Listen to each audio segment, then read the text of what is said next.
Hey everyone, welcome to episode 8 of Keeping It Digital. This is a show where we cover some of the interesting trends going on in technologies and consumer trends. I'm your co-host at Adrian Grant, and with me I got. Vivek George at Vivek M. George. All right, so this week we're going to be covering probably one of the biggest spaces we've covered so far, and that is mobile payments. And what mobile payments are is basically folks using their mobile phones to make a transaction in the real world, or that's how we're going to be defining it for the scope of this particular conversation. So before we get into the topic at hand, as we like to do, I'm going to start things off by throwing out some numbers so you guys can get an overview of how large this particular space is. So, as of right now, there's about 2 billion mobile phones out there in the marketplace globally. The market right now for mobile transactions, $650 billion, and that's scheduled to grow to $1.3 trillion by 2017. And again, as of right now in 2012, 22% of mobile phone users will be making a mobile payment as of by the end of this year. And this is very important to know because this is where a lot of the activity is going as far as venture capital dollars are going, and also some competition from some of the largest retailers in the world. But before we get into that, let's talk about who's exactly is using these mobile payments. So, surprise, surprise, as you would imagine, since these things involve mobile devices, the primary users of this, or people who have been using it so far, have been young people, millennials, folks aged between ages of 18 and 26. They represent about 39% of the current users of mobile payments, followed by folks a little bit older than that, between 27 to 32 age, and then from there on, it tends to be older folks. What exactly they're using mobile payments for? Well, again, it's young people, so if they're buying Mountain Dew and watching, I don't know, what Dancing with the Stars or whatever these young people do. And on top of that, they're, all jokes aside, they're actually making a lot of retail purchases, fast food purchases, and mass transit purchases. That tends to be the three most common use cases for this place. So to get back to the conversation, this is a large space, right? I think we've pretty much covered that by now. And some of the people in the space are some of the largest companies in the world. We got Google with their Google Wallet. We have Apple with their Apple Passport. Then recently we had Passport. Pardon me, Passport. Sorry, so many different things. Then most recently we had Walmart, Target, Best Buy, and a few other large retailers said they want to combine and form the commerce version of Voltron by putting out their own mobile payment system called the Merchant Customer Exchange. They're very clever with names, obviously. And then we have traditional mobile phone providers such as AT&T, Verizon, and T-Mobile. They're also going to be launching their own mobile payment system. So again, Vivek, why are we? Oh, I'm sorry. And of course, we have Square and we have PayPal too. The incumbents, some of the new guys on the block. They're also trying to take a piece of this, potentially $1 trillion market. Vivek, after all that being said, why are we covering such a large space on keeping it digital?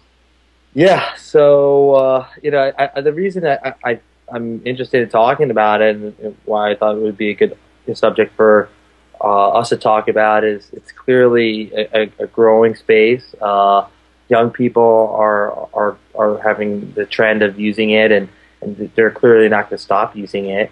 I think they're entering a generation where the traditional wallet that you and I grew up with, and our parents, you saw them have, and the Costello wallet or whatever, like that I think will not be something that you will see as much in the future, right? You're going to see people making payments with their phone or some sort of similar device that has all types of information in it. And you are a huge proponent of Facebook, right? So Facebook will Love that be super Zuckerberg. intertwined into your mobile phone, right? And instead of walking around having your ID, you can just flash your Facebook ID and say, hey, this is my name and so forth, and here's my credit card on my phone itself. Whether you tap it using an NFC technology, or if you use something like the Apple Passbook, or some other mobile payment system.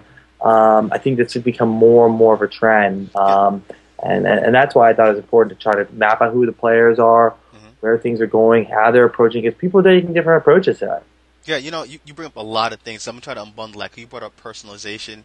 You brought up the methods, how people are using it. So let me try to unbundle that. So as far as the methods, depending on where you go, people have different definitions of how what defines a mobile transaction. So you have, like you were saying, the NFC, which is like a tap and go type of thing. Then you have like the mobile wallets, like Google Wallets or Apple's Passbook, where it's kind of like you have a native application on your phone, you launch it, it has all your credentials in there. It has your your credit card information, your debit card information. You could say I want to send $2 to buy this coffee, and then that gets done. And there's a bunch of other ways which we won't go over because they're all pretty much boring. They're not as interesting as the first two, in my opinion. Making a gut call there, George Bush. Go with your gut. um, so, Don't but I fall George Bush. I gotta turn off these Skype notifications, man. I keep forget. It's been such a long time since we've done one of these shows, man. I got my setup here is not optimized for having a recorded conversation. I got notifications and pop-ups and all sorts of stuff. But I think it's interesting as far as the personalization standpoint because I think that's where um, the Googles and the Apples has a leg up in the world because they do have access to especially Google. They have your email information, they have your Google Plus information, they have your search data, which is important. So they could have a really personalized experience. But you also have to keep in mind, so does some of these retailers.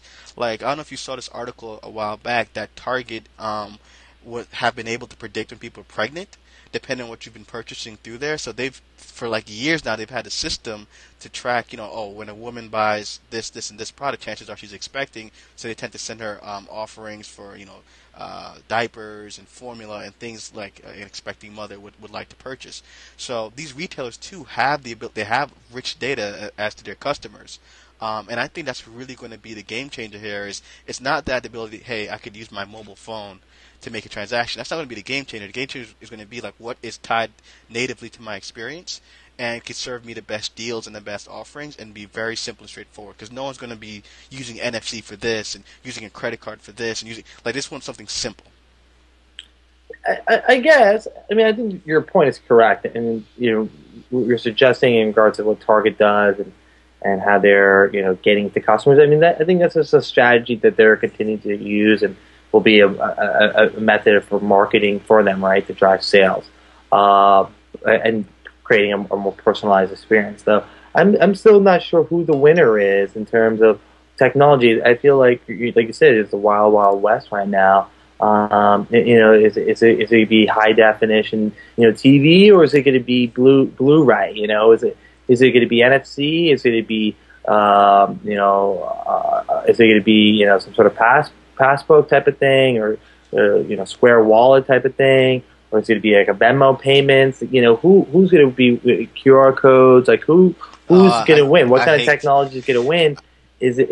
I'm not clear about.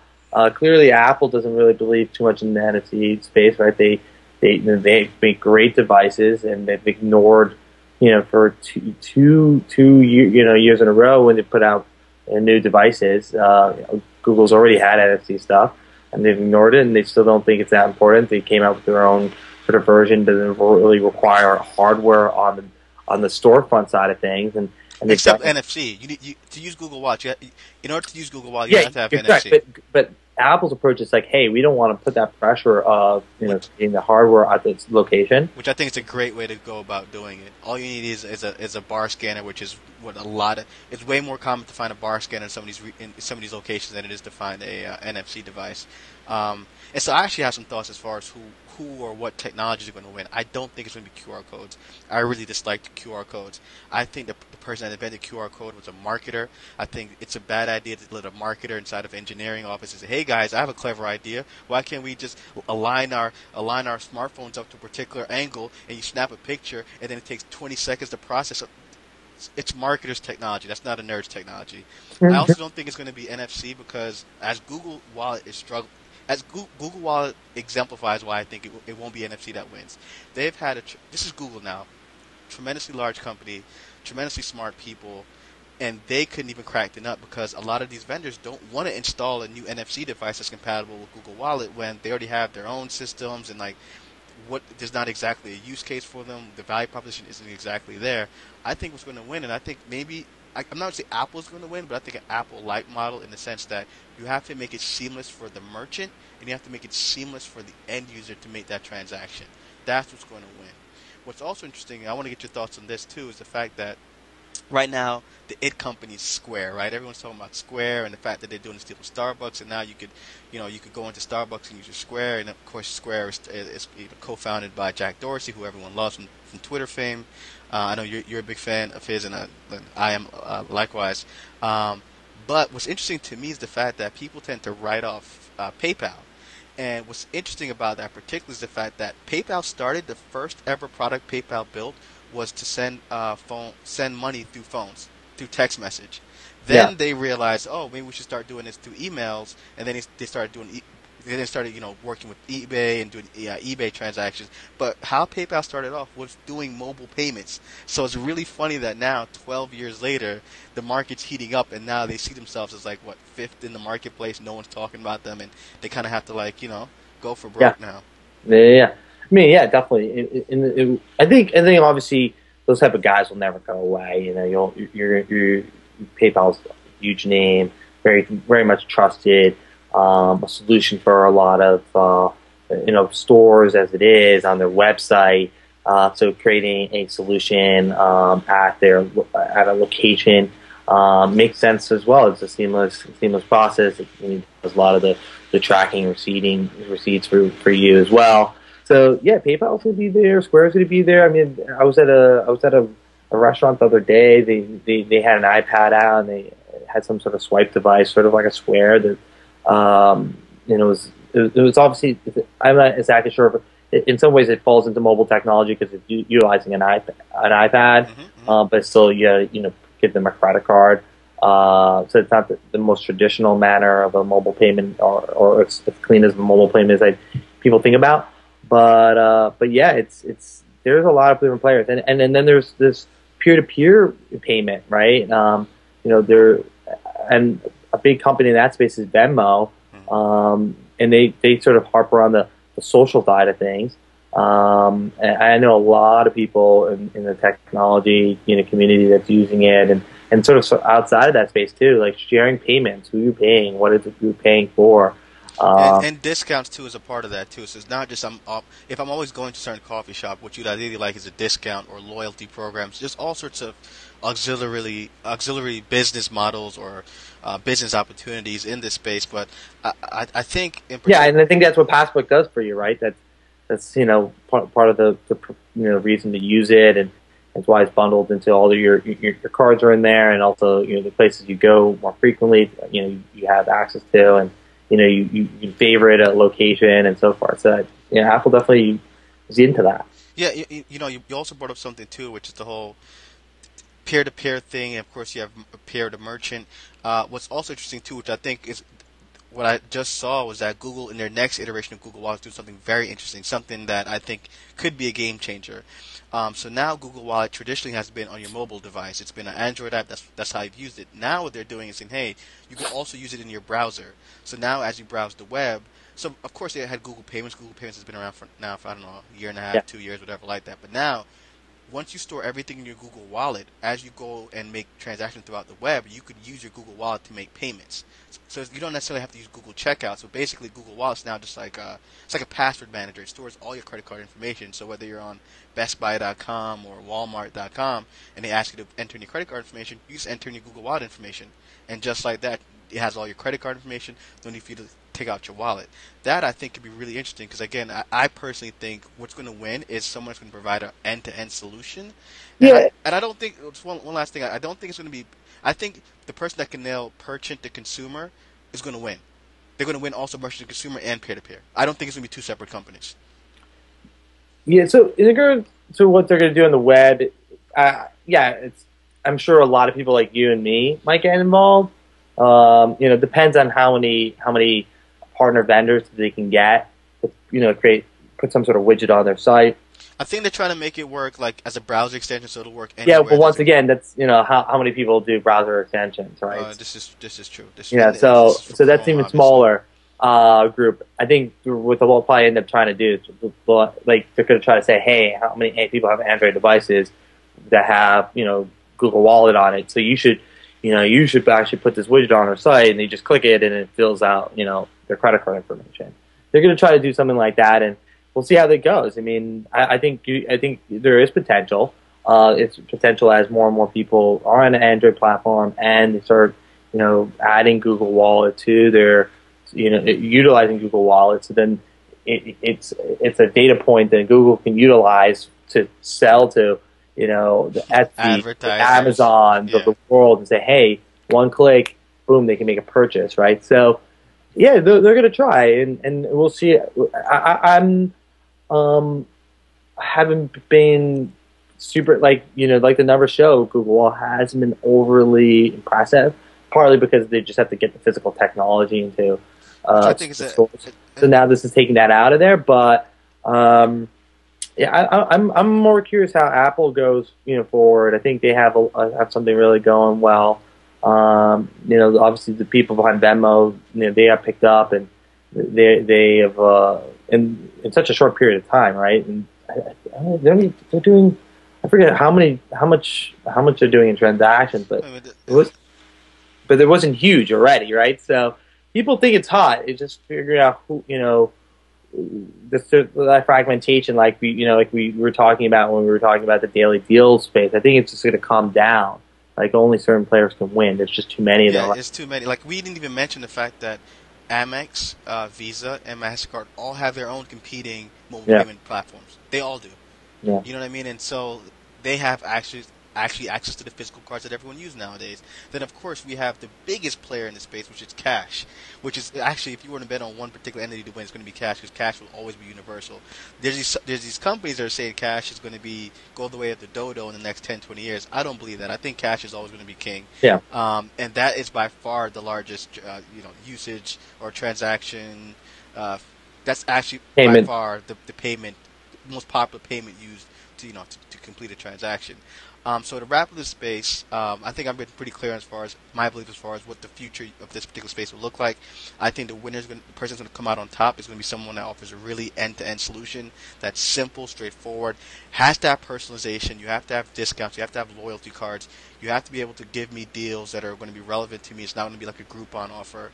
And I think the person that can nail that from consumer to merchant, it'll be easy for them to back into peer-to-peer payments. That's my thoughts. Vivek, what are your thoughts and your closing thoughts on the space?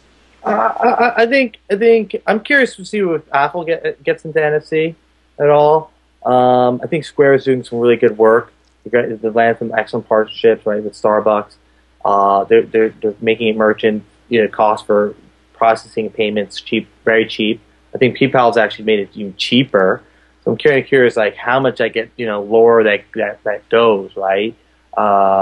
Merchants are finally starting to do well for this, right? Because traditionally using a credit card for a merchant it's become a costly experience, and now that's going down. So they're going to be more willing to adopt these type of technologies.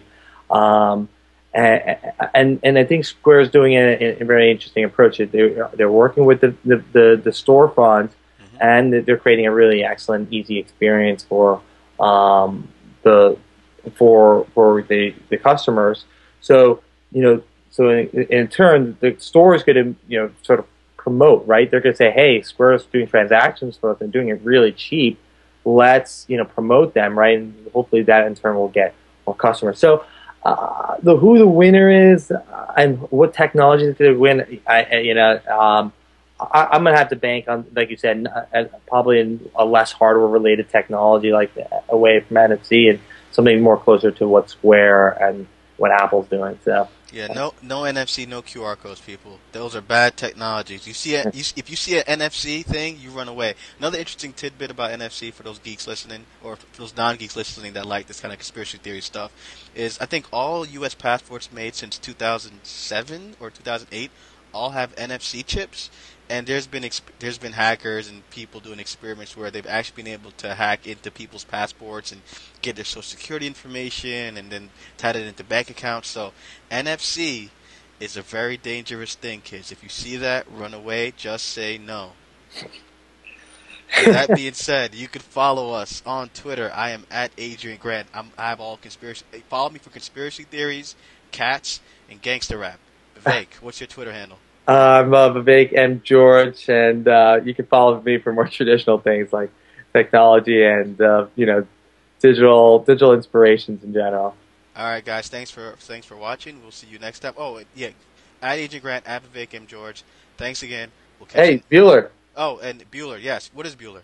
Bueller, the best and the brightest coming together to create That is certainly not your eyes, sir. Not these two bearded guys. The best and the brightest. creating a social media aggregator for what people are talking about and brands that you may be a part of. So check us out at Team Bueller or Bueller.com, Buellr.com. All right. Thanks, guys. Later. All right.